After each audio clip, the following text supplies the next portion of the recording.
An after-dinner poem by Oliver Wendell Holmes, Terpsichore, read at the annual dinner of the Phi Beta Kappa Society, at Cambridge, August 24, 1843. In narrowest girdle, O reluctant Muse, in closest frock and Cinderella shoes, bound to the footlights for thy brief display, one zephyr step, and then dissolve away. Short is the space that gods and men can spare to song's twin brother when she is not there. Let others water every lusty line, as Homer's heroes did their purple wine. Pierian revellers.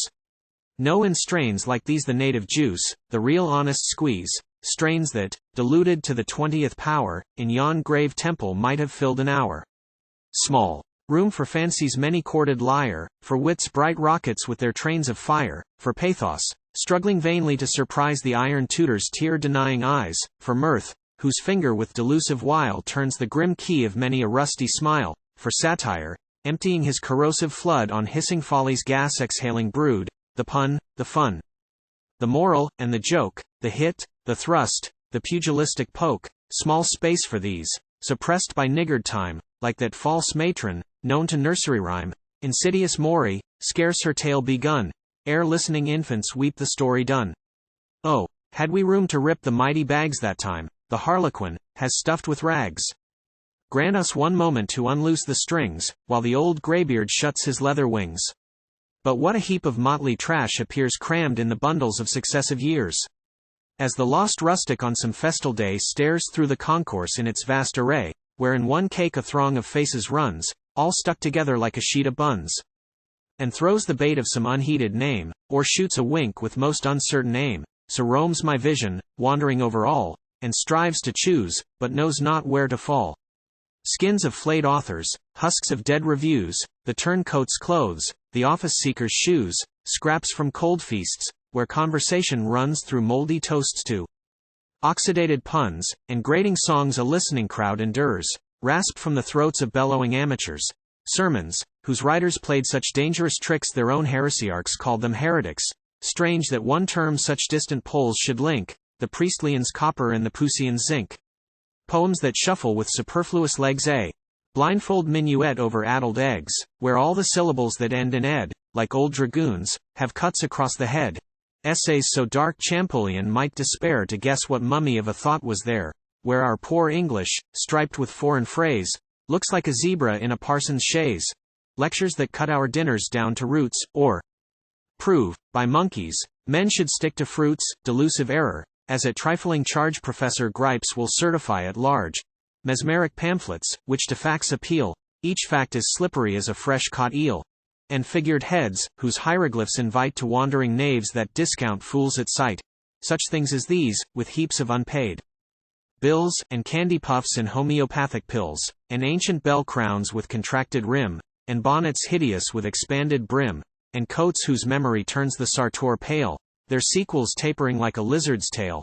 How might we spread them to the smiling day, and toss them, fluttering like the new mown hay, to laughter's light or sorrow's pitying shower, were these brief minutes lengthened to an hour. The narrow moments fit like Sunday shoes, how vast the heap, how quickly must we choose. A few small scraps from out his mountain mass we snatch in haste, and let the vagrant pass. This shrunken crust that Cerberus could not bite, stamped, in one corner, Pickwick. Copyright, kneaded by youngsters, raised by flattery's yeast, was once a loaf, and helped to make a feast. He for whose sake the glittering show appears has sown the world with laughter and with tears, and they whose welcome wets the bumper's brim have wit and wisdom, for they all quote him. So, many a tongue the evening hour prolongs with spangled speeches, let alone the songs.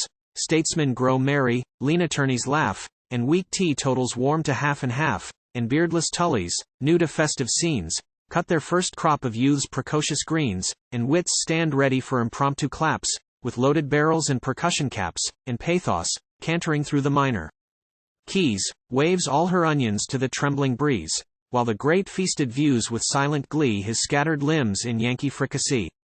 Sweet is the scene where genial friendship plays the pleasing game of interchanging praise. Self-love, grimalkin of the human heart, is ever pliant to the master's art. Soothed with a word, she peacefully withdraws and sheathes in velvet her obnoxious claws, and thrills the hand that smooths her glossy fur with the light tremor of her grateful purr. But what sad music fills the quiet hall, if on her back a feline rival fall? And oh, what noises shake the tranquil house if old self-interest cheats her of a mouse. Thou, O my country, hast thy foolish ways, too apt to purr at every stranger's praise. But if the stranger touch thy modes or laws, off goes the velvet and out come the claws. And thou, illustrious, but too poorly paid in toasts from Pickwick for thy great crusade, though, while the echoes labored with thy name, the public trap denied thy little game, let other lips are jealous. Laws revile, the marble Talford or the rude Carlisle, but on thy lids, which heaven forbids to close where'er the light of kindly nature glows, let not the dollars that a churl denies weigh like the shillings on a dead man's eyes. Or, if thou wilt, be more discreetly blind, nor ask to see all wide extremes combined. Not in our waste the dainty blossoms smile that crowd the gardens of thy scanty isle. Their white-cheeked luxury weaves 1,000 charms. Here sun-browned labor swings his naked arms.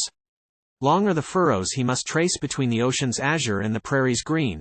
Full many a blank his destined realm displays, yet sees the promise of his riper days far through yon depths the panting engine moves, his chariots ringing in their steel-shod grooves. An Erie's naiad flings her diamond wave o'er the wild sea nymph in her distant cave.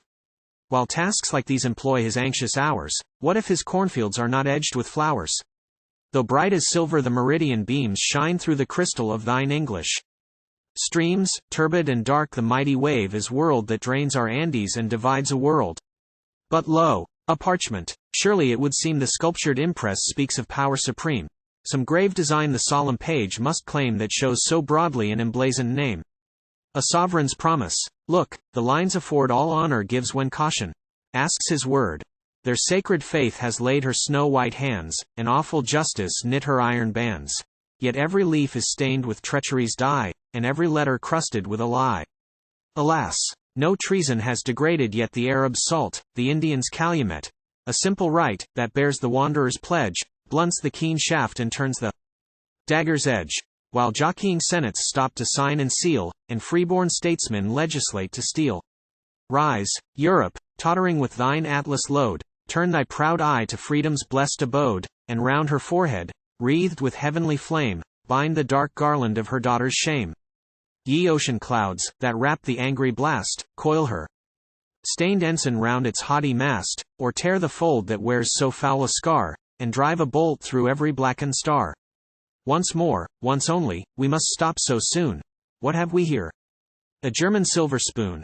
A cheap utensil, which we often see used by the dabblers in aesthetic tea, of slender fabric, somewhat light and thin, made of mixed metal, chiefly lead and tin.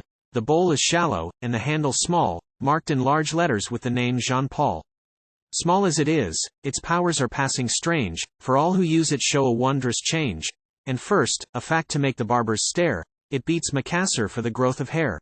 See those small youngsters whose expansive ears maternal kindness grazed with frequent shears. Each bristling crop a dangling mass becomes, and all the spoonies turn to Absaloms. Nor this alone its magic power displays, it alters strangely all their works and ways.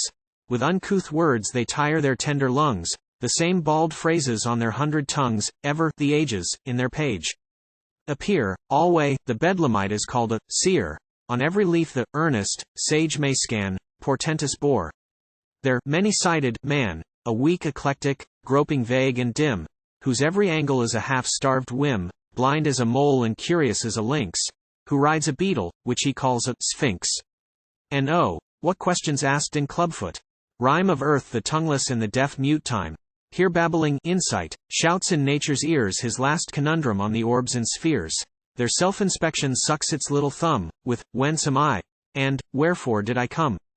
Deluded infants. Will they ever know some doubts must darken o'er the world below, though all the Platos of the nursery trail their clouds of glory, at the go-kart's tail? Oh, might these couplets their attention claim that gain their author the Philistines' name, a stubborn race, that, spurning foreign law, was much belabored with an ass's jaw. Melodious Laura, from the sad retreats that hold thee, smothered with excessive sweets, shade of a shadow, spectre of a dream, glance thy wan eye across the Stygian stream. The slipshod dreamer treads thy fragrant halls, the sophist's cobwebs hang thy roseate walls, and o'er the crotchets of thy jingling tunes the bard of mystery scrawls his crooked runes. Yes, thou art gone, with all the tuneful hordes that candied thoughts in amber-colored words, and In the precincts of thy late abodes the clattering verse write hammers Orphic odes. Thou, soft as zephyr, wast content to fly on the gilt pinions of a balmy sigh. He, vast as Phoebus on his burning wheels, would stride through ether at Orion's heels. Thy emblem, Laura, was a perfumed jar, and thine, young Orpheus, is a pewter star.